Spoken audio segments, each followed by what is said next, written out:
have to have yearly calibration certificate, and they will ask for it. And the same UTI number, you have to mention it in the ALES report.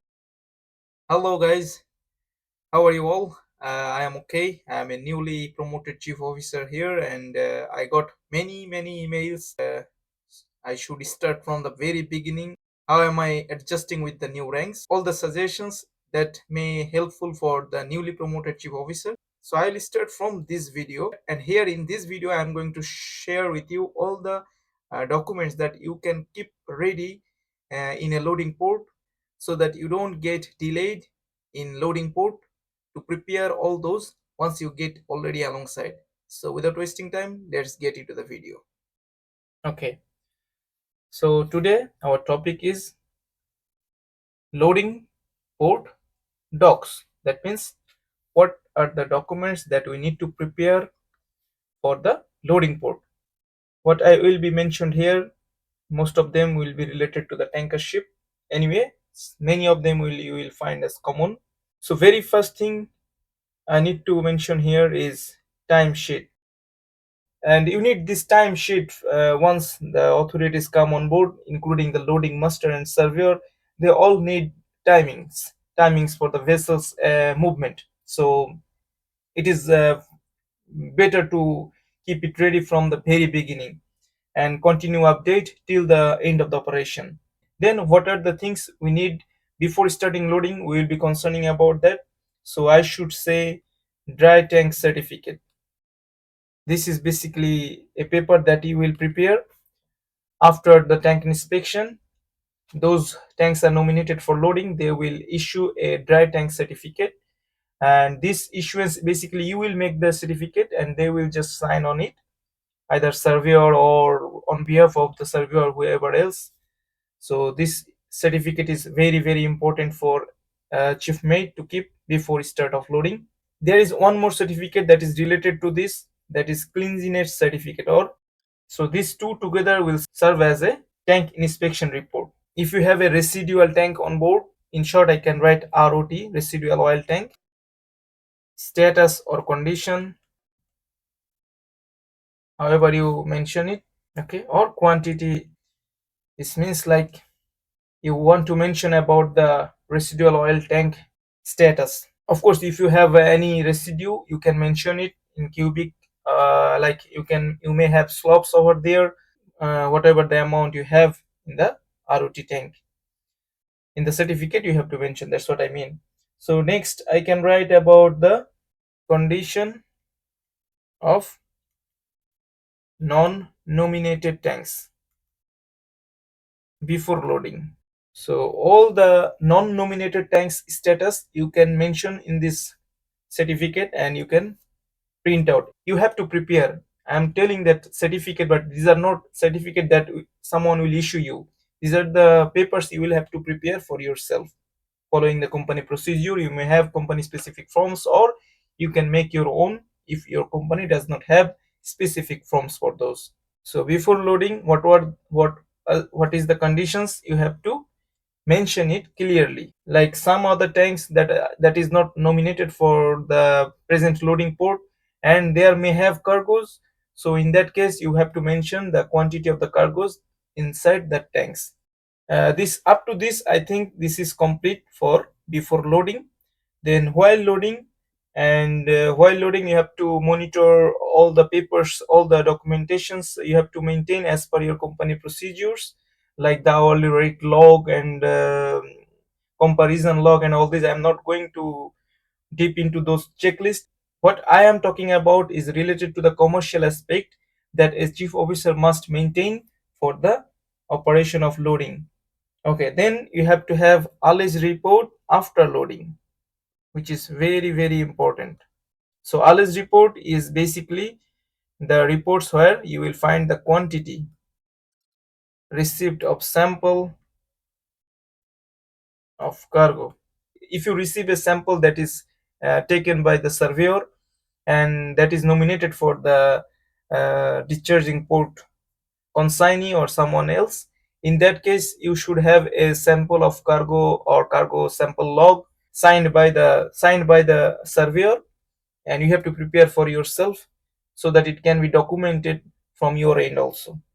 Okay, then you have to give letter of protest, and this I can make another video on all the letter of protest that you can make or you have to be concerned in the loading port, because there are a lot you have to keep in mind to prepare the letter of protest. Common like general delays. Okay, so I'm going to next one. So I'll prepare another short video on letter of protest, what type of letter of protest you can give to the you can give to authority involved, so that you can remain in safe side for future claim. The last one I can write about receipt. What are the documents you have received? You can mention it in a single form. You can maintain these documents to have a quick reference that what are the documents you have received from the authorities in the loading port. Apart from this, there are few other common aspect that I can mention, like NOR, that is notice of readiness. That is basically master concern, but you have to be concerned as well, because most of the cases you have to prepare for the master. And notice of readiness is prepared according to the company guidelines. It means when the vessel is ready in all respect to load the cargo. So most of the cases I find in my experience that during the drop anchor or end of sea passes, when you declare the end of sea passes for the loading port, that is the notice of readiness to the authority. Notice of readiness is accepted by the terminal or by the agent or by any other authority, that is depend upon the local regulation and procedures.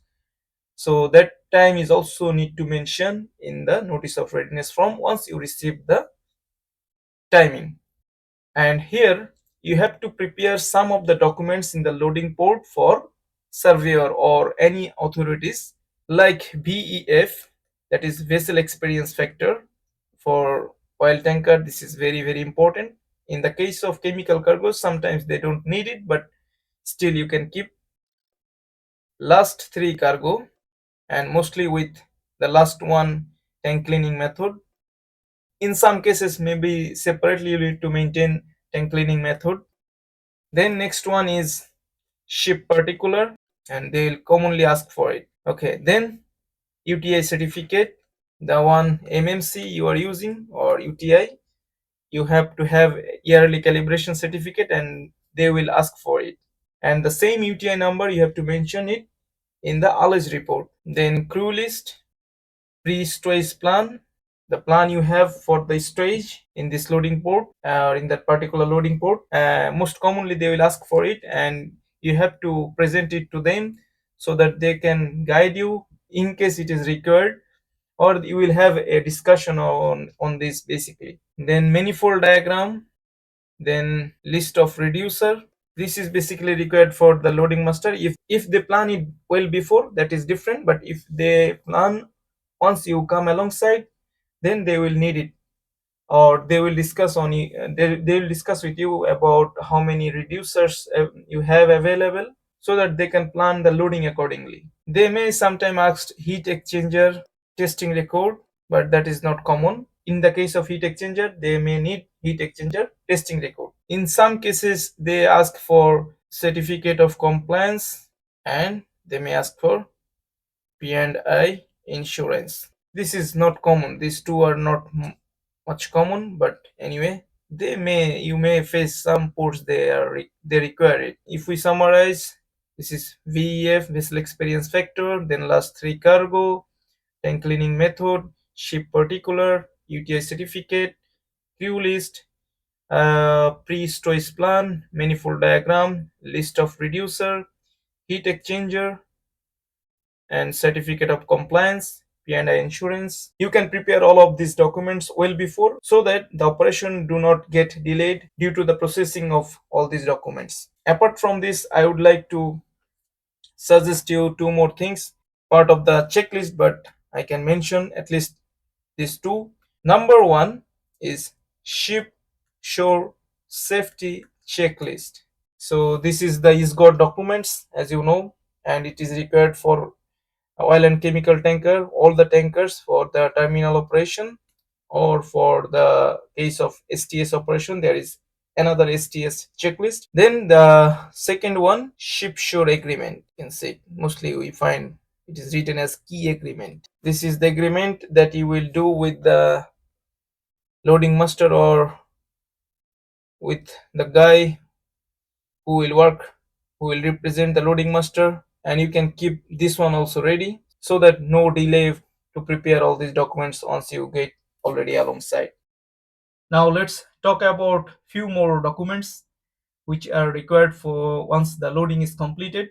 The very first one is completion of the loading. You have to prepare the ALES report, and then you have to update the timesheet and take the printout of timesheet and get the signatures and all the completed LOPs, as I told you before.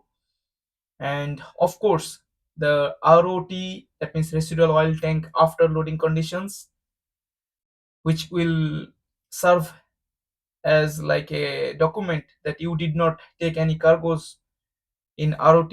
Also the one which are not nominated, that means before loading and after loading also non-nominated tank status.